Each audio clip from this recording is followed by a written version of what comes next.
네, 감사합니다. 말씀을 드릴 때는 마스크를 벗고 말씀을 드리도록 하겠습니다. 한국언론진흥재단과 세종연구소 일본연구센터가 바이든과 코로나 시대 한일 협력 방안에 대해서 오늘 회의를 개최하기로 했습니다. 한국언론재단의 표한수 이사장님을 비롯해서 여러 관계자님들의 많은 노고가 있었고, 이를 통해서 오늘 이 회의가 개최되게 되었습니다. 다시 한번 감사를 드립니다. 이번 포럼은 미국 바이든 행정부 출범을 계기로 경색되어 있는 한일 관계가 어떻게 바뀔 것인가에 대한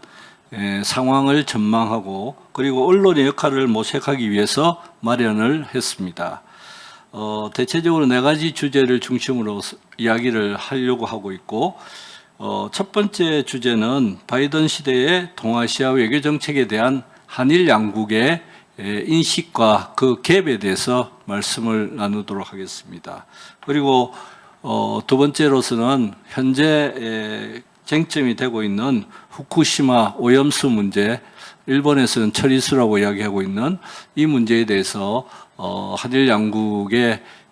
입장을 들어보도록 하겠습니다. 그리고 세 번째로서는 역시 한일 양국에 있어서 과거사 문제의 해법을 어떻게 해결하느냐, 특히 위안부 문제, 그리고 강제징용 문제에 대한 한국과 일본의 여러 가지 해법이 많이 나와 있는 것으로 알고 있고, 특히 현재에 있어서는 ICJ 국제사법재판소에 제소하는 것까지 이야기하고 있는 상황입니다. 이제 이런 문제에 대해서 한일 여론은 어떻게 생각하고 있으며 이 문제를 어떻게 풀 것이냐를 세 번째로 논의하도록 하겠습니다. 그리고 오늘 이 중견 언론인들이 모여서 말씀을 나누기 때문에 사실은 현재 한일 간에는 대화가 굉장히 두절된 상황이다, 저는 이렇게 생각을 하고 있는데, 이런 상황 속에서 한일 언론의 역할은 무엇이며, 그리고 특히 도쿄올림픽을 계기로 해서 한일 양국의 협력, 그리고 코로나 시대의 한일 양국의 협력에 대해서도 말씀을 나누도록 하겠습니다. 오늘 여기에 참가하신 분들은 여기 보시면 알겠지만은 한국과 일본을 대표하는 중견 언론인들이 여기에 말씀을 나누도록 하고, 그리고 일본과 한국의 다양한 언론들이 사실은 진보와 보수와 상관없이 다양한 의견을 말씀하도록 하겠습니다. 그래서 하는 방식은 대체적으로 주제에 따라서 모든 분들이 말씀을 나눌 필요는 없고, 거기에 대표되는 몇 분이 말씀을 하면 그것을 토론하는 방식으로 진행을 하고자 합니다. 그래서 4가지 주제를 말씀을 드렸으니까 대체적으로 한 30분씩 말씀을 나누는데, 말씀을 하실 분들은 다른 분들도 이야기를 할 수 있도록 한 3분 정도 하시면 좋을 것 같습니다. 시간이 넘으면 제가 경고 메시지를 드리도록 하겠습니다. 우선 첫 번째 주제부터 말씀을 나누도록 하겠습니다. 미국 바이든 행정부의 동아시아 외교 정책과 한일의 협력, 대북 정책, 그리고 쿼드 문제, 한미일 삼각 협력에 대해서 말씀을 나누도록 하겠는데, 한국의 입장은 여러분 잘 아시다시피 쿼드 문제에 있어서는 국제정치에서의 반기, 미국과 중국으로부터 반기 또는 연루되는 2가지 갈등에 굉장히 어려움을 겪고 있는 상황입니다. 여기에 비해서 일본은 사실은 미일 동맹이라는 한 축에서 쿼드 문제에 쿼드를 대응을 하고 있다, 이렇게 보고 있는데, 이 문제에 대해서는 한일 인식의 차가 조금씩 있을 거라고 생각이 들어서 우선 여기에 있는 군사 문제를 전문하고 있는 김민석 논설위원님부터 말씀을 듣도록 하겠습니다. 그리고 여기에 참가하신 이외에도 일본에서 네 분이 참가하고 있습니다. 여기 화면에는 잘 보이지 않을 거로 생각이 드는데 네 분을 소개해드리면 미네기시 히로시 일본경제신문 논설위원님, 그리고 사사가세 유지 도쿄신문 편집국 데스크장, 사와다 카츠미 마이니치신문 논설위원, 그리고 오사분코 치바대학 교수님, 전 마이니치신문 특파원으로 계셨던 분입니다. 이분들도 여기에 포함해서 말씀을 나누도록 하겠습니다. 그러면 우리 김민석 논설위원님 먼저 말씀을 하시죠. 안녕하십니까. 방금 소개받은 중앙일보에 있는 김민석 논설위원입니다. 지금 한일 관계가 매우 좋지 않고 또 이는 멀리 보면 동북아 이 안보 문제와도 연관되기 때문에 이런 관련해서 말씀을 좀 드리겠습니다. 한미일, 미국까지 포함해서 이 한일은 사실 냉전 이후부터 뗄래야 뗄 수 없는 그런 관계입니다. 한반도에 문제가 생기면 바로 일본에 영향을 주고 그것은 미국의 이익과도 연관이 있고 또 이 자유민주주의 이 세계 전체 영향을 줄 수도 있기 때문입니다. 더구나 이제 한반도 유사시에 본격 가동되는 유엔사 후방기지는 일본에 있습니다. 한국의 문제가 북한의 침공이나 남침을 해서 문제가 생기면 곧바로 유엔사가 가동이 되고 그런 경우에는 유엔사 후방기지 일본에 7개가 있는데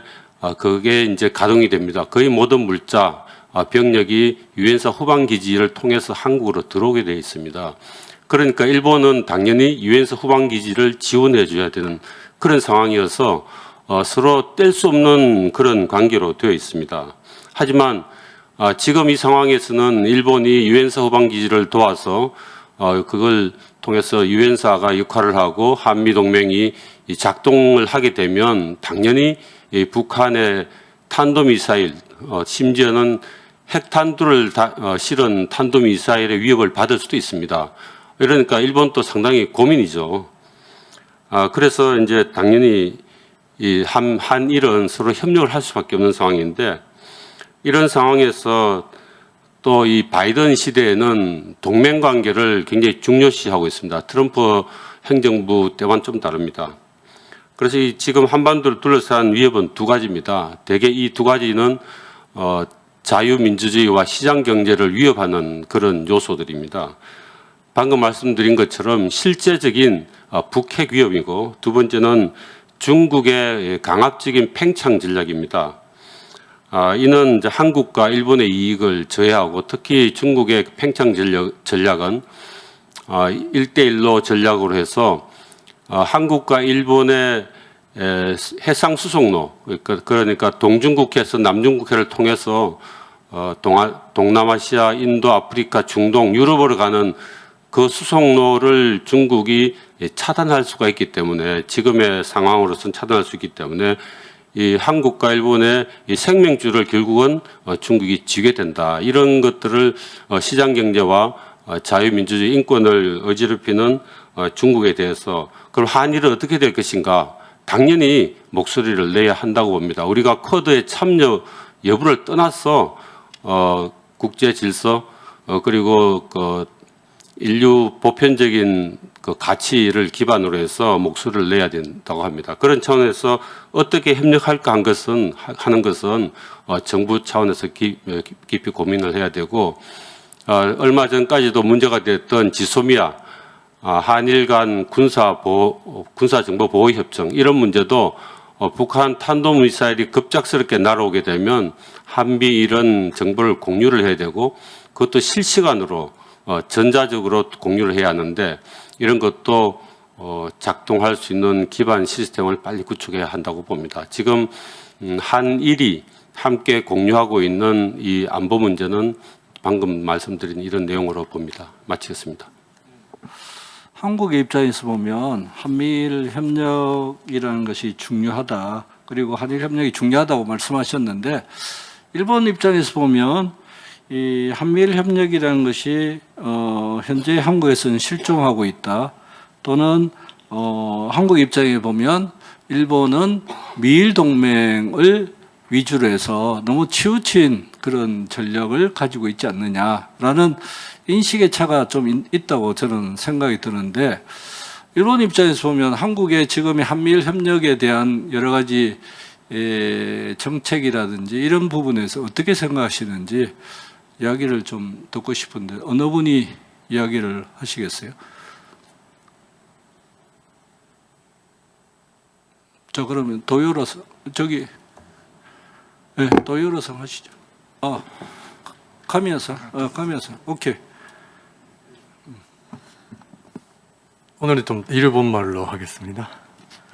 認識の差の問題ですよね。ある意味これ当たり前のことかもしれませんが、例えば中国と日本と韓国それぞれ隣国なんですけれども、それぞれこれも海を隔てた隣国である日本と朝鮮半島を含めて陸続きの、韓国、これで国益の判断が違うというのはこれは当然のことですよね。でそれを前提に、考えますと、日本と韓国というのはある程度同じ悩みを共有しつつずれている、ということが言えるかと思います。でその際にですね、それをいいか悪いかを、ちょっと別の問題として、日本がその日米首脳会談で台湾に言及して、ある意味、アメリカに偏りすぎだという批判を受けますけれども、そういう判断をした。で韓国の場合はなかなか判断を明確にできませんが、韓国の保守だったり日本の、保守も含めて日本全体から見ると今中国寄りだというふうに見られるかもしれません。その判断をしたかどうかは別にして、じゃあそれが現実的に現実感覚を持って国益を冷静に計算したかどうかという点ですね。同盟を組む目的っていうのはこれ皆さんご存知の通り、互いに相手を利用しながら、国益の最大化を図ることで、今回日本の場合は同盟相手とアメリカと共同歩調を取るという決定をしたわけですけれども、それが本当に国益の最大化を冷徹に計算したのか、中国という存在はどう考えていたのか、そこをメディアとしてはしっかり見極めなきゃいけない。で、じゃあ韓国の現実感覚さらに難しいと思うんですけれども、特に現在のムン政権の場合は北朝鮮政策を軸に、南北関係改善ですねを考えて国益とするならば、中国重視のスタンスというのは誤っていないと言えるかもしれない。一方でその北朝鮮を朝鮮戦争を戦った相手である、抑止の相手だと考えれば、これはまた、中国重視というのは、米国と距離を取ろうとするわけですので、現実感覚、とは言えない。要するに韓国の場合国益も分裂状態にあり、極論とすれば現実感覚も2つ存在していると言えるのかもしれません。でこの場合本当に気をつけたいのは、施行する韓国の国益がどちらも得られないという状況になるのではないかということも一つの懸念材料であります。で先ほどから出るその、隣国同士北朝鮮というキーワードを出しましたけれども、ここでやっぱり北朝鮮というのをなかなか議論出てこないので考えてみますと、是非は別にしてその隣国というものをうまく活用し国益を最大化しよう、さらに関係が良好でない国との対立に備えようという、一番うまくやっている例はもしかしたら北朝鮮かもしれません。今その米中対立の深まりで、中国もその北朝鮮の利用価値をさらに見出していますし、皆さんご存知の通り手を差し伸べようとしています。この前3月中旬にそのアンカレッジで米中が激論を交わした時に、労働新聞がその直後にですね、これ皆さんご存知だと思うんですが、金正恩総書記と習近平総書記の間で口頭親書が交わされ、習主席はそこでこんなことを言いました。両国人民によるより豊かな生活を提供する用意があると。こういうふうに両国近づいているわけですね。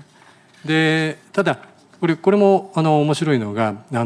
ンカレッジの会話では米中の中で北朝鮮問題とは必ずしも正面からぶつかっているわけではない問題でもあったという事実ですね。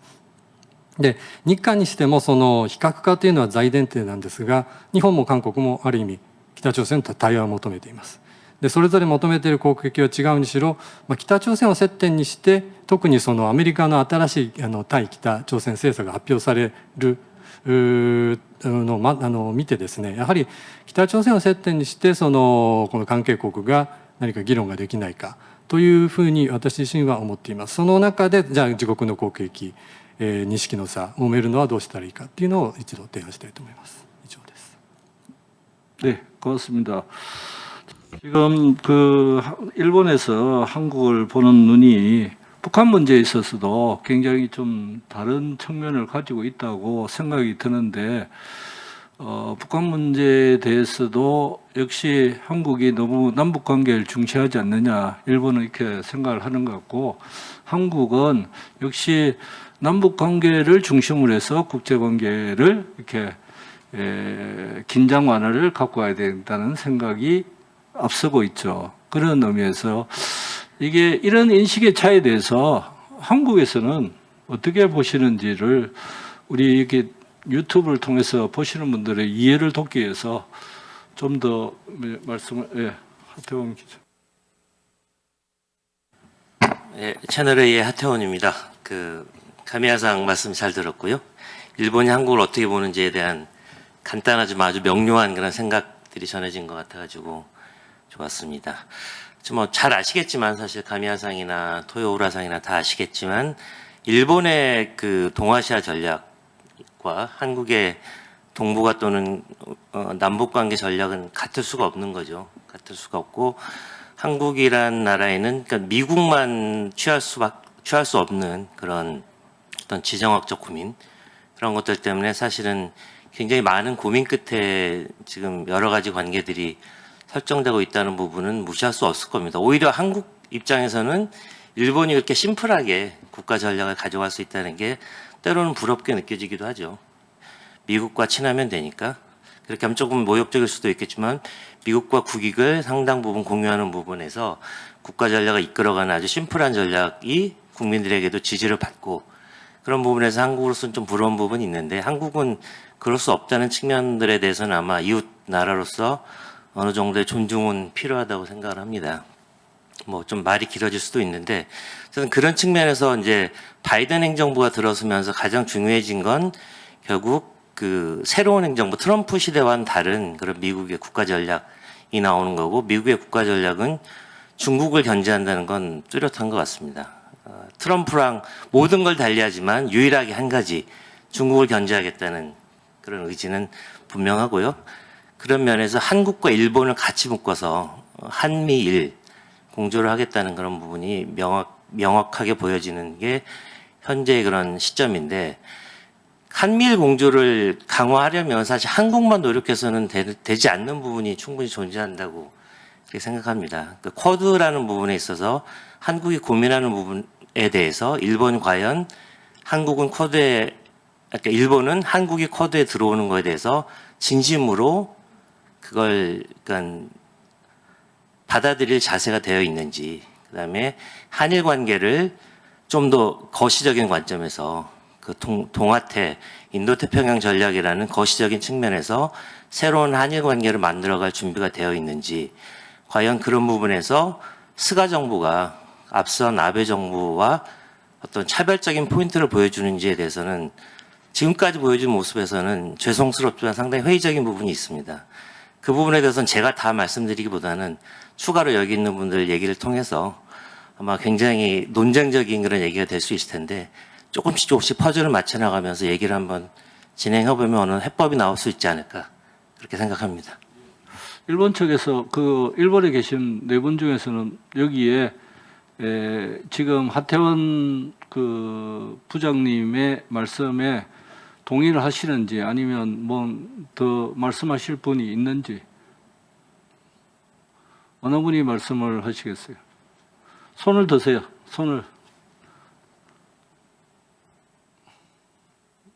말씀하실 분, 사와다さん. はい。毎日新聞の澤田です。よろしくお願いします。それほど付け加えることというわけではないんですけれども、日本での受け止め方っていうことで言うと、先ほどハテオン、さんはですね、日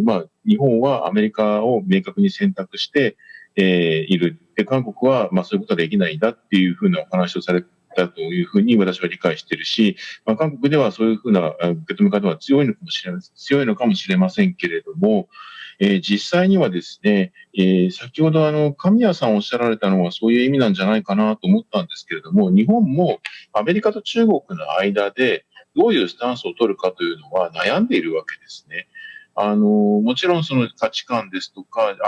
いろんな面で今の中国べったりはできないけれども、それはアメリカと同じスタンスで強硬にやって、日本はその経済的な結びつきで言ったら中国との結びつき非常に大事。これは韓国と同じですよね。ですから、多分グラデーションで、韓国と日本の立場の違いというのは、グラデーションで、どれぐらいアメリカに寄るかとか中国に寄るかというのは、そういう違いであって、根本的に韓国は中国側、日本はアメリカ側というふうに、実はその日本側ではその韓国はもう中国側だと思っている人たちもいますけれども、実際にはそうではなくてグラデーションぐらいの違いしかないんではないかなというふうに思っています。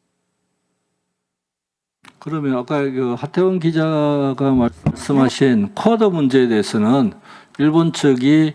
한국이 들어가는 것에 환영을 하면서 적극적으로 한국하고 협력을 하자는 그런 입장은 보이지 않는 이유는 뭐라고 생각하세요?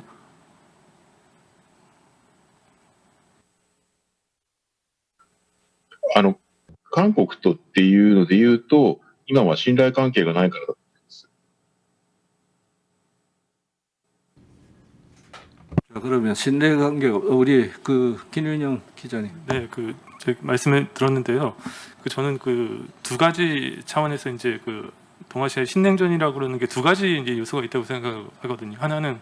북한의 핵 개발이잖아요. 북한의 핵 개발이고 두 번째는 미중 대결인데 북한의 핵 개발에 대해서는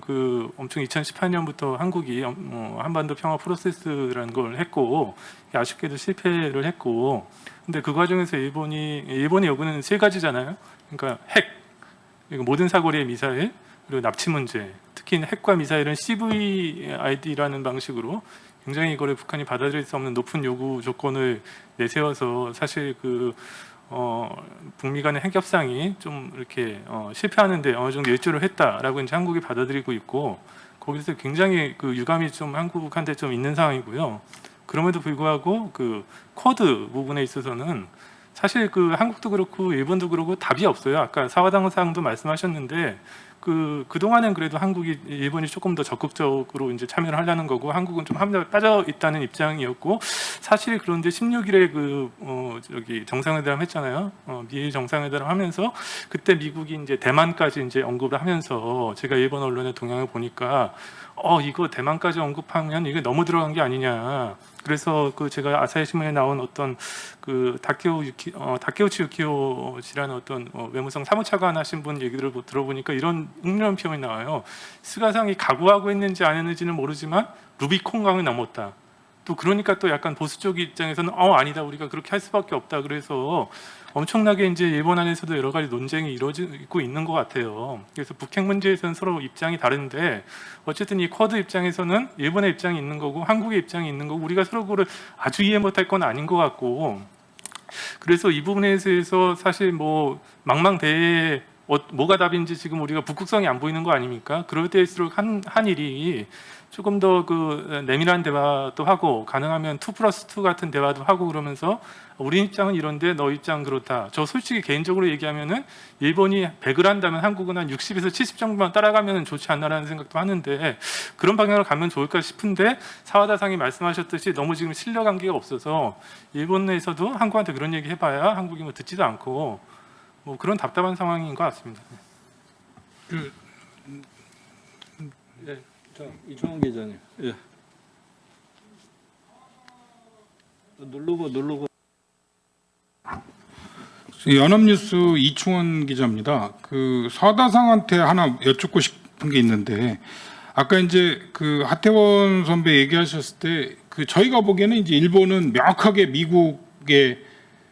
같은 이해관계로 일치하고 있는 것 같고 한국은 좀 이제 사이에서 고민하고 있는 것 같다. 저도 이제 그렇게 생각이 되는데 근데 이제 사와다상 지금 하시기를 한국에서 그렇게 볼지 모르지만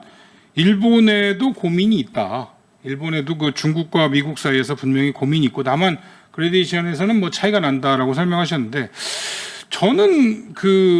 이제 일본의 민주당 정권 때 오자와 이치로 간사장 있을 때 일본에도 중국하고 어떤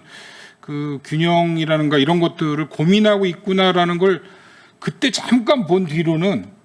적어도 아베 총리 시대에 들어와서는 쿼드나 이제 이런 추진에서 오히려 뭐 미국보다도 이제 일본이 명확하게 그림을 그리고 이미 이제 중국과는 대결적인 자세를 분명히 하고 있는 거 아닌가라고 생각이 됐는데 사다상이 아니라고 하시니까 일본에서는 어떤 점에서 그러니까 저희하고 이제 어떤 고민의 표현 방식이 내용이나 방식이 좀 다를 수도 있을 것 같은데 일본은 어떤 측면에서 그런 밸런스를 고민하고 있고 그런 고민이 어떻게 저희가 어떤 점에서 볼 수가 있는 건지 조금 추가로 설명을 해주셨으면 좋겠습니다. 우리 부장님. じゃあ澤田部長お願いいたします。はい。一応さん、お久しぶりです。ですね、小沢幹事長というか、民主党政権の時にそういうふうにお感じになられたということですけれども、安倍政権であっても、やはりその中国との関係というのは非常に重要に、大切にしていて、例えば一帯一路に、対する姿勢とかでも、一帯一路に、最初はちょっと距離を置いてましたけれども、途中からですね、一帯一路、じゃあ協力できる案件については、ADB とか、当一帯一路、世界、中国の AIIB か。AIIB とかとも協力できるんじゃないですかというようなですね、第三国での協力みたいなやつは、できるところをやりましょうみたいな感じになる。で、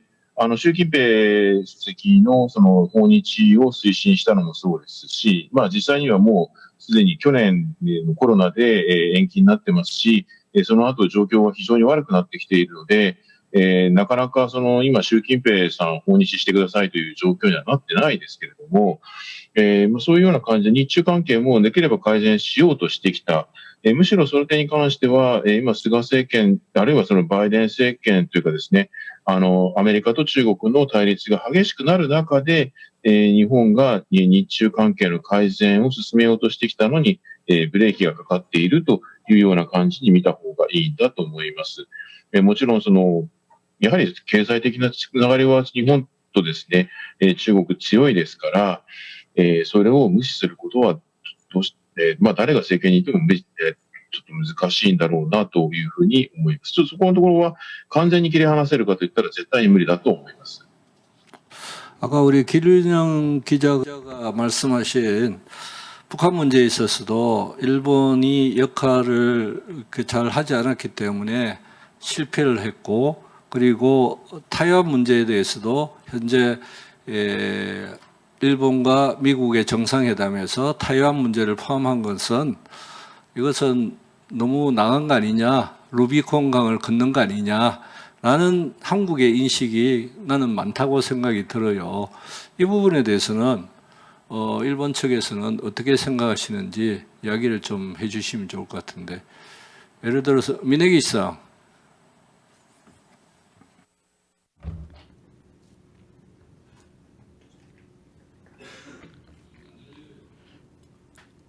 峯岸さんまだミュートになってる。ごめんなさい。すみません。今、聞こえますか？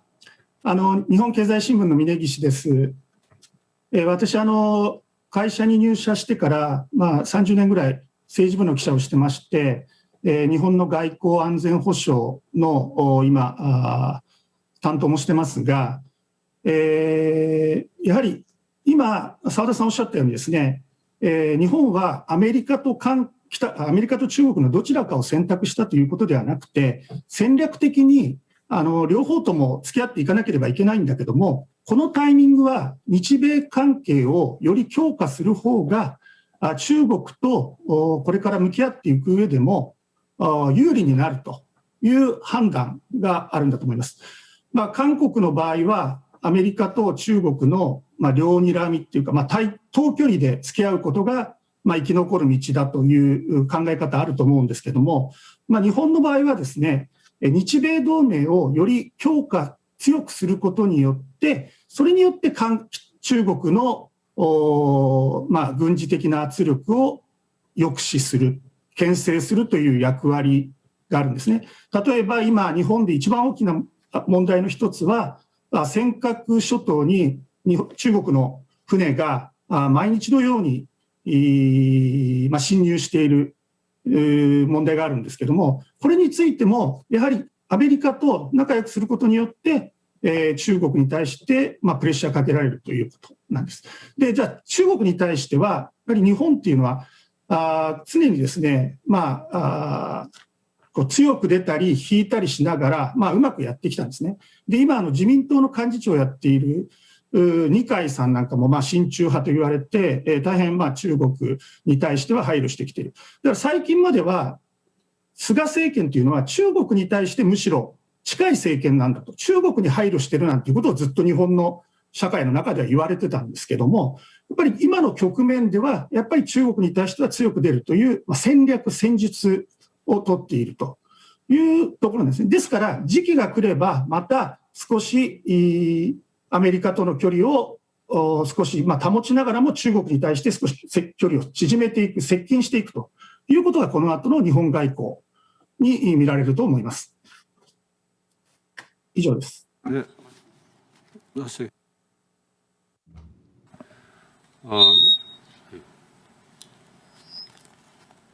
민혜기 씨 논설위원 말씀에 저도 동의하는데요. 지금 오늘 이 모임 회의도 그렇고 포럼도 그렇고 하듯이 한중일 이 북한까지 포함해서 인접해서 함께하고 있지만 우리의 목표는 예를 들면은 친구가 4명이 있는데 그 중에 1명이 계속 다른 친구를 괴롭히거나 또 다른 조롱을 하거나 때리거나 뭐 이렇게 한다면은 어떻게 하겠습니까? 하지 말라고 해야 되는 것이죠. 무조건 넌 나쁜 아이다 이렇게 하는 게 아니고 그렇게 하지 말고 좀 행동을 바로 해서 가자. 지금 이렇게 하는 게 지금 한중일 북한까지 포함해서 우리가 해야 될 일이고 그런 과정에서 우리가 중국이나 북한이나 또 다른 나라에 대해서 무조건 나쁘다, 좋다 이렇다는 개념보다는 나쁘게 하는 행동에 대해서는 바로 잡아서 같이 가는 것입니다. 그래서 대결적 국면이라기보다는 멀리 봐서 잘 가기, 멀리 가기 위해서 화해하면서 사이좋게 가기 위해서 우리가 조금 경쟁적인 관계로 보일 수도 있고 또 때로는 좀 또 말싸움이나 뭐 물리적 충돌까지 가서는 안 되겠지만 그런 걸 감수하더라도 일단 잘못된 행동은 바로 잡아야 한다. 이런 차원에서 보시면 좋을 것 같습니다. 저도 1분만 아까 사와다 상이 그 불신이라는 키워드를 던져주셨는데 이제 그게 오늘날 한일 관계를 이런 어떤 나락으로 떨어뜨리는 아주 중요한 키워드가 아닌가 하는 생각이 드는데요. 일본이 한국에 대해서 불신을 갖고 있는 만큼 한국도 일본에 대해서 가진 불신이 이렇게 좀 어려운 관계까지 이르게 된 근본 원인이 아닌가 하는 생각이 들어서 오늘 계속 토론하면서 그런 부분에 대한 솔루션을 찾았으면 좋겠고요. 그 북핵 문제 관련해서 넘어가면 안 나올 것 같아서 시간이 그 한국 노무현 정부 때부터 한국이 일본에 갖고 있는 그 불신감은 상상을 초월할 정도라는 생각을 저는 하는데요. 일본은 한국의 한반도의 핵 비핵화 문제나 한반도 문제 평화적 해결을 일본이 회방한다는 그런 정도의 아주 극단적인 말이지만 귀에 거슬리겠지만 그런 인식을 가졌던 게 사실인 것 같고요. 지금 문재인 정부에서도 글쎄 그보다 좀 나을 수 있겠지만 하여튼 일본이 그러니까 진짜 이 문제 해결을 바라기보다는 육자회담의 틀이나 북핵 문제 해결이 어렵게 하기 위해서 정말 풀리지 않는 자꾸 숙제들을 던지면서 이 문제를 더 막 질곡으로 끌고 가고 풀리지 않게 만드는 그런 안 좋은 역할을 하고 있다는 그런 불신들이 있었던 것 같습니다. 그래서 자꾸 육자회담 틀에서 일본을 배제하려고 하는 그런 모습들을 보였는데 하여튼 그런 인식들이 하나씩 깨져나가는 게 앞으로 이 비핵화나 한일 관계 문제 그다음에 한미일 협력을 앞당기는 굉장히 중요한 요소가 아닐까 하는 생각을 합니다. 네, 제 1주제에 대해서는 대충 이 정도로 하겠습니다. 다 들어보시면 알겠지만은 미중 전략 경쟁 속에서 일본도 고민이 있고 한국도 여러 가지 고민이 있다는 것을 다시 한번 우리가 깨닫게 됐는데 그럼에도 불구하고 북한 문제에 대한 그 입장의 차이 그리고 중국을 바라보는 시각의 차이 라는 것은 명확하게 있다고 생각이 듭니다. 그래서 이게 한일 관계 하나의 분야가 하나의 부분이 이 국제 관계를 어떻게 전략적으로 외교를 할 것이냐에 대한 부분이죠. 이전에는 비슷한 부분이 뭐 한국의 정권하고 일본의 그 자민당 정권이 비슷한 부분이 많았는데 가면 갈수록 전략 부분에서조차 국제 관계를 보는 전략 부분에서조차도 이 한일 간의 서로의 인식의 갭이 늘어나고 있다라는 것을 오늘 다시 한번 확인할 수 있었고, 이것을 극복하기 위해서는 일단 전략 부분도 극복을 해야 되지만은 사실은 불신, 아까부터 계속 키워드가 불신 아니에요. 한일 관계에 불신을 가져오는 과거사 문제에 있어서도 이 문제를 풀지 않으면 이게 다 연동돼 있기 때문에 두 번째 주제로 좀 넘어가도록 하겠습니다.